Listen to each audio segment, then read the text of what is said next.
핫 이슈 나우 함께할 시간입니다. 지난 3일이었죠. 서울 시내 12개 대학의 청소 경비 노동자들이 파업을 벌인 바 있습니다. 계속해서 파업을 진행하고 있는 고려대에 이어서 연세대와 동덕여대, 덕성여대 노동자들도 오늘부터 무기한으로 전면 파업에 들어가겠다고 밝혔습니다. 갈등이 계속 깊어지는 양상인데요. 어떻게 해결할 수 있을까요? 자세한 내용 인권운동 사랑방 명숙활동가와 전화 연결을 통해서 살펴보겠습니다. 안녕하세요. 안녕하세요. 반갑습니다. 네, 반갑습니다. 앞서 말씀드린 것처럼 지난 3일 12개 대학에서 일단 하루 동안 파업을 벌였었는데 이번에 또다시 3개 대학에서 무기한 전면 파업에 돌입을 한다고 밝혔습니다. 그 이유가 어디에 있을까요? 일단은 원천인 대학하고 용역회사가 너무 위헌적인 태도를 보이기 때문이라고 볼 수 있고요. 실제 대학이 적립금이 굉장히 많지 않습니까? 이제 그런데도 노동자의 생존권 요구를 외면하고 있기 때문에, 그러니까 대학의 구성원으로 청소 노동자들을 받아들이고 있지 않기 때문에 발생한 거라고 볼 수 있습니다. 네. 네, 그래도 이제 다행히 어제 경희대학교가 합의를 하였고요. 예. 그래서 이제 좀 전에 말씀하셨던 그 연세대, 동덕여대, 덕성여대가 이 부분에 대해서 파업을 좀 보류하기로 결정했습니다. 왜냐하면 네. 세계 대학이 경희대가 이제 합의한 내용을 보고 우리도 고민해보겠다 이런 좀 긍정적 태도를 보이고 있어서 일단은 유보하기로 했습니다. 네. 경희대 합의 내용을 혹시 알 수 있을까요? 네, 경희대 합의 내용은요, 물론 요구안보다 굉장히 낮습니다. 아시겠지만 요구안은 7,000원이었지만 이제 6,200원, 그리고 식대비가 인상이 되었고요. 그런 정도로만 되어 있습니다. 하지만 그러니까 결국에 임금 인상이 500원 된 거예요. 이제 500원 인상됐지만 사실 청소년자들이 새벽에 와서 일을 하기 때문에 식대도 필요하고요. 그리고 새벽에 왔을 때 일한다는 얘기는 두 끼를 해결해야 되거든요. 이제 그런 의미에서 식대가 좀 인상된 것 정도인데 이 부분에 대해서 세계 대학은 좀 고려해보겠다 이런 태도를 보이고 있어서 그게 좀 진심이기를 네. 기대하면서 일단 파업은 보류했습니다. 예. 일단 청소노동자들은 7,000원까지 올려달라라는 그런 요구를 했고, 근데 용업체는 역시 예산 문제 때문에 난색을 표하고 있는데, 인권단체 측에서는 이 임금 문제에 대해서 좀 어떻게 접근을 해야 된다고 생각을 하세요? 네, 사람들이 이제 지금 5,700원인데 무슨 7,000원이냐 이런 굉장히 많은 것처럼 보이잖아요. 근데 실제로 그렇게 볼 수는 없습니다. 이제 저희가 2011년에 서울 시내에 있는 주요 대학과 그리고 큰 빌딩에 있는 청소노동자들을 다 실태 조사를 했었습니다. 그 당시에 따뜻한 밥 한 끼를 이제 청소노동자에게 주자라는 캠페인단이 있었는데요. 그때 조사했을 때 굉장히 열악한 노동 조건에 있었고, 그걸 바탕으로 이제 전문가들이랑 논의를 했었는데요. 청소 노동자들이 대부분 이렇게 공공부문, 대학과 같은 이제 공적기관, 이런 경우에도 그렇고요. 공공기관에서 임금을 줄 때, 이제 하청업체랑 계약할 때요. 예정가격 노임단가라는 게 있습니다. 그래서 그거를 중소기업협회가 발표하는 보통 인부 노임 단가, 그러니까 일용직 건설 노동자 이렇게 생각하시면 되는데요. 그 보통 인부 노임 단가를 적용하게 돼 있습니다. 근데 올해 보통 인부 노임 단가가 10,000원이 넘습니다. 이는 하루 일단요. 그렇다면 7,000원이라는 거는 사실 87% 얼마 되지 않는 거죠. 그 기획재정부에서도 이 원가 개선에 이걸 요구하고 있고요. 그래서 사실 이 부분을 저희는 이제 청소노동자들 대부분 일하는 것들을 기준으로 봤을 때는 보통 인부 노임 단가를 기준으로 해야 한다. 요구하는 더 낮춘 거죠. 그 두 번째는 저희가 또 요구했던 거는 뭐냐면 최저임금을 현실해야 된다. 왜냐하면 대부분의 비정규직들이 최저임금을 받습니다. 그렇기 때문에 최저임금을 OECD 가입국가고 세계경제 대국이라고 하죠. 거의 10위, 11위를 하는 한국에서 OECD 가입국가의 대부분이 그 상대적 빈곤선을 기준으로 최저임금을 정하고 있고요.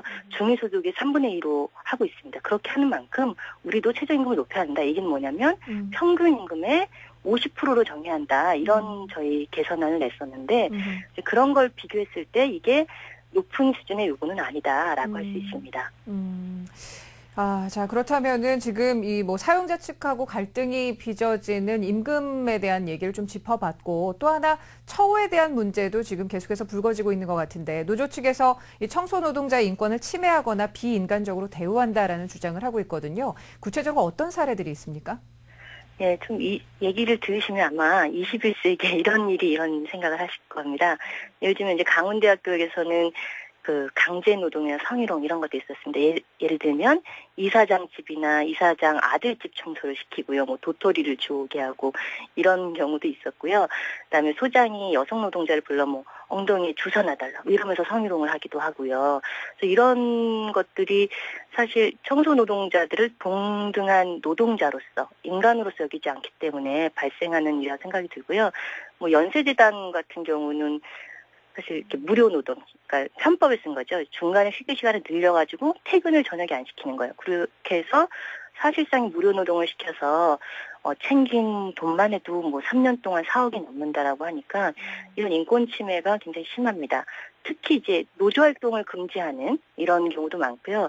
중앙대에서 많이 알려졌던 뭐 근무 시간에 콧노래 금지, 의자 앉지 말기 뭐 이런 말도 안 되는 용역 도급 계약서 이런 걸 통해서 인권 침해가 있다라고 하는 것이 세상에 많이 알려졌죠. 네. 뭐 지금 뭐 인권 문제를 통해서도 지금 얼마나 어려운 상황이었는지 알 수 있을 것 같은데 이번 문제에서 또 가장 중요한 게 용역업체와의 문제라고 한 발 비켜서고 있는 이 대학 측이 아닐까라는 생각이 드는데요. 이에 대해서 어떻게 생각하시는지요? 예, 맞습니다. 대학에서는 이제 직접 고용 근로계약서를 한 게 아니다. 우리는 이제 용역회사에 도급을 줘서 한 거기 때문에 우리는 사용자가 아니다. 이렇게 얘기하고 있지만, 앞서도 말한 중앙대의 경우에서도 그렇지만, 많은 대학에서 실제 용역 도급 계약서에 보면, 구체적인 업무 지시가 있습니다. 근데 구체적인 업무 지시가 있다는 거는 현행법으로 봤을 때는 위법한 행동. 이게 뭐냐면, 도급이 아니라 불법 파견이라는 거죠. 실질적인 사용자라는 거죠. 그렇게 봤을 때 좀 사용자로서의 책임, 뭐 직접 근로관계를 맺느냐 안 맺느냐를 떠나서 위법한 것도 문제지만 한 공간에서 일하는 청소 노동자들 같은 같은 구성원으로 노동자로서 인정하는 이런 태도가 필요하고요. 이런 게 이제 간접 고용을 줄여나가는 거라고 봅니다. 사실 이 IMF 전에는 대부분의 대학이 간접 고용이 아니었습니다. 직접 고용이었습니다. 근데 파견법이 생기고 이러면서 많은 대학들이 간접 고용을 이제 일반화시켰고 실제로 간접 고용이 이제는 그냥 일상적인 것이 됐죠. 자, 그렇다면은 지금 지난 1월에 또 이 문제와 관련해서 민주노총 공공운수노조와 중앙의 청소노동자들이 국가인권위원회에 이 도급 계약서에 대한 진정서를 제출한 것으로 알고 있는데 혹시 답변이 나왔습니까? 아직까지 진척이 없는 걸로 알고 있고요. 이제 정부 눈치를 보는 인권이니까 조금 더 비정규직에 대해서 좀 이렇게 약간 등한시하는 게 아닌가 이런 좀 걱정이 있습니다. 그렇지만 또 다행히도 시민들의 여론이 나빠지니까 중앙대학교 측에서 인권 침해적 요소가 많고 그리고 아까 말씀드린 위법한 불법 파견의 내용이 많은 계약서를 시정하겠다고 이렇게 밝혔습니다. 그리고 세간의 화제가 되었던 100만 원짜리 대자보라는 가처분 신청도 취하했습니다. 그래서 어쨌든 좀 위법한 것들이나 인권 침해적 요소를 막는 거는 좀 시민들의 여론, 시민들의 관심 이런 게 아닌가 생각합니다. 네. 자, 그리고 앞서 잠시 언급을 해주셨는데 IMF 이전에는 직접 고용이었다가 이제는 너무나 간접 고용이 많아지는 추세라고 말씀을 해주셨는데요. 사실 직접 고용이 그렇게 어려운 문제일까요? 어떻게 생각하시는지요? 그렇게 어려운 문제는 아니라고 생각합니다. 지금 너무 기업이나 공공기관에서 이걸 가능화시켜서 문제라고 생각이 들고요. 작년에 이제 국회 청소노동자들도 비정규직이에요. 국회라면 우리나라를 좀 대표하는 이제 직접 선출한 사람들이 있는 곳 아닙니까? 이제 그런데도 간접 고용이다 보니까 직접 고용에 대한 얘기가 굉장히 많았고 이제 그걸 위해서 이제 조사를 했는데요. 사실 예산 설계를 어떻게 하느냐에 따라서 비용 문제가 줄어들 수도 있다라는 거는 이제 연구 결과가 나왔습니다. 아시겠지만 실제 서울시에서는 2012년에 이제 비정규직을 정규직화했잖아요. 정규직화를 해서 오히려 53억 원이 절감을 했다고 합니다.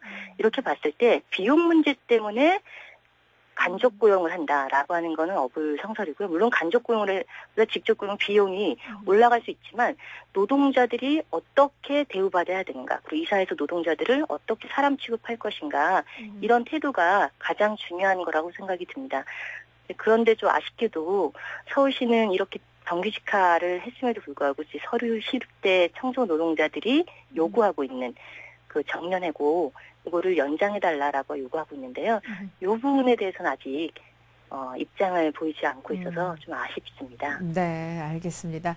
자, 오늘 서울시내 대학 청소경비 시설 노동자들의 파업 문제와 관련해서 자세한 설명 들어봤는데요. 오늘 말씀 잘 들었습니다. 고맙습니다. 고맙습니다. 네.